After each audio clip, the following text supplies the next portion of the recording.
Hey there, Sharon Horne-Ellstrom here. Welcome to day 64 of our BU 365-day challenge to do one thing every day that improves us in some way. Well, today I peeked at my calendar as I was getting ready to do my videos and realized that I picked the topic for the wrong day yesterday as I was preparing. So I prepared for NLP today, but it's not supposed to be till the 12th. Well, obviously the universe wants us to talk about neuro-linguistic programming today, so that's what we're going to do.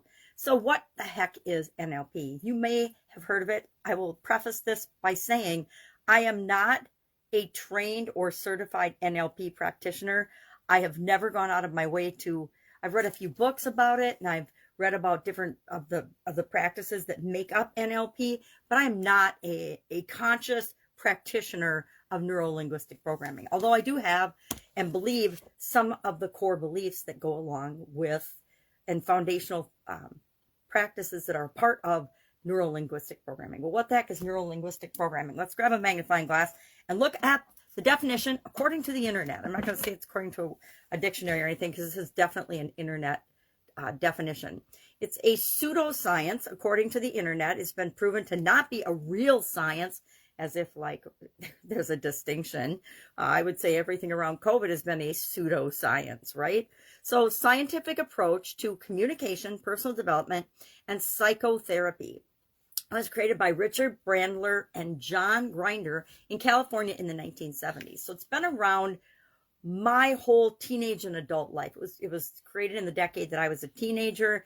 I would say our most famous practitioner of neuro-linguistic programming is Tony Robbins. If you haven't heard of Tony Robbins, I gotta believe you might be living under a rock somewhere. I mean, he's got a documentary. He's a billionaire. He's done all kinds of things. He's written, I don't even know how many books he's written, but I've read several of them.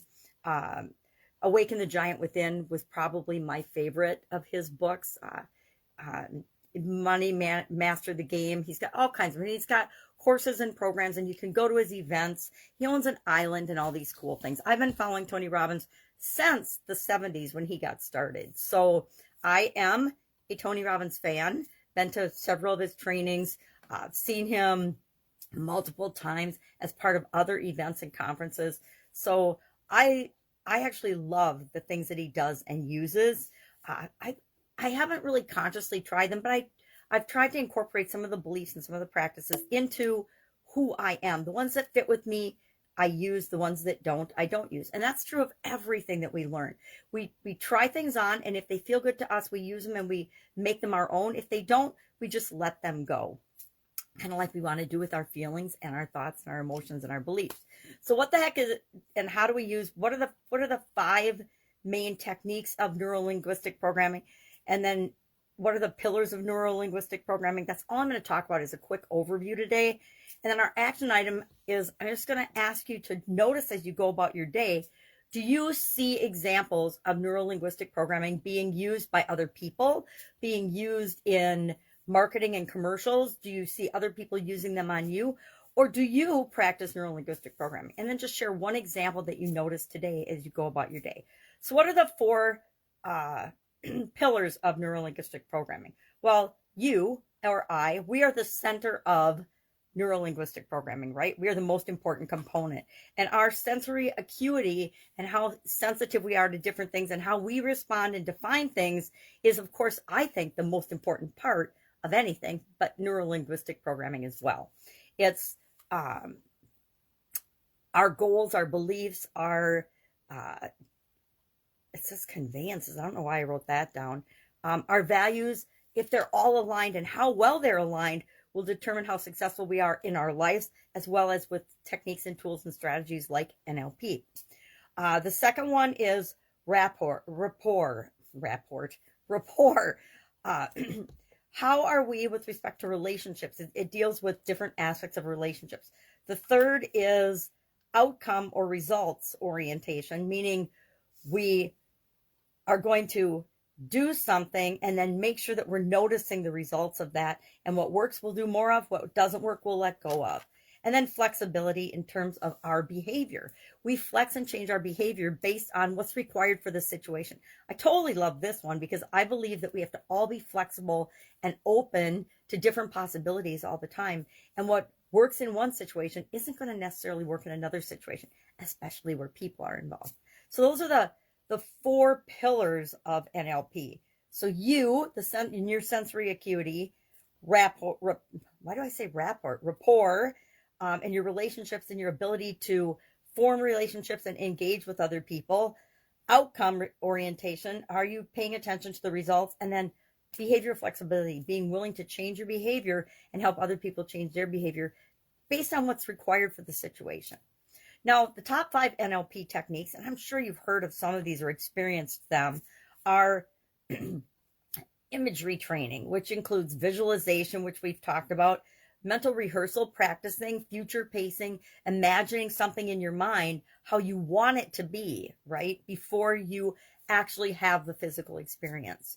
The NLP swish, which is just a practice of switching out and swishing out. It's kind of tied into visualization. And I'll look into this more because I'm not super familiar with what it is. I know Tony Robbins uses it a lot, and I've experienced it and done it on myself, but I've never taught other people how to do it. I consider it like flip switching would be my equivalent in my life and how I use the NLP swish. Modeling is when we look for somebody that's doing or achieved something that we want to achieve, and we model their thinking, their beliefs, their behavior, their actions to speed up our process of getting the same result in our life.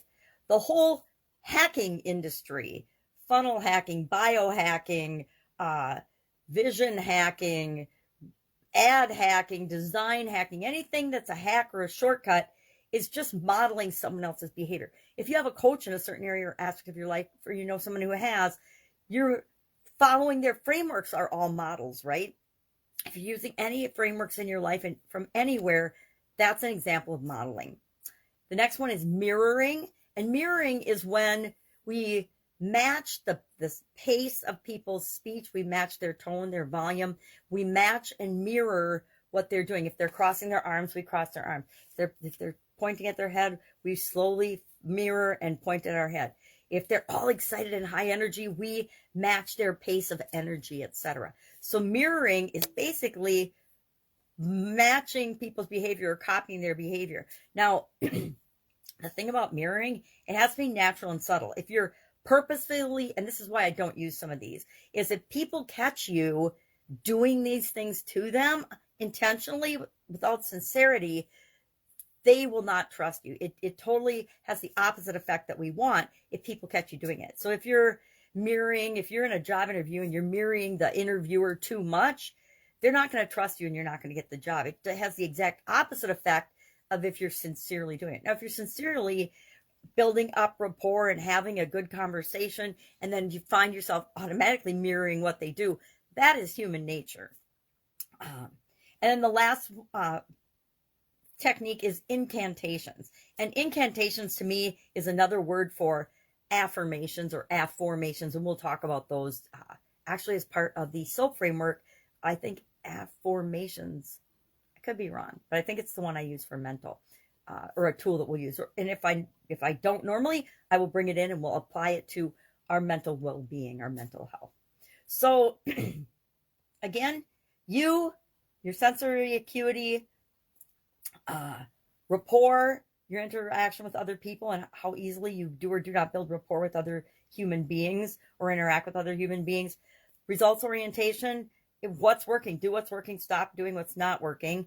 And sometimes we need pattern interrupts. I'm surprised.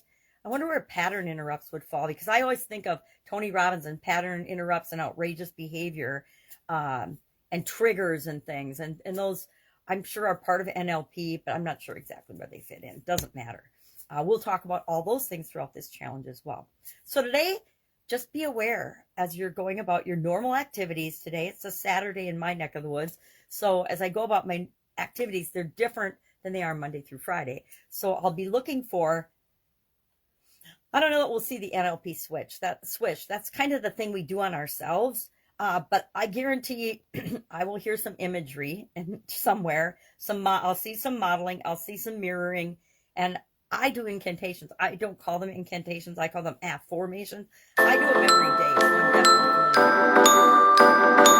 every day, so I'm definitely familiar with that.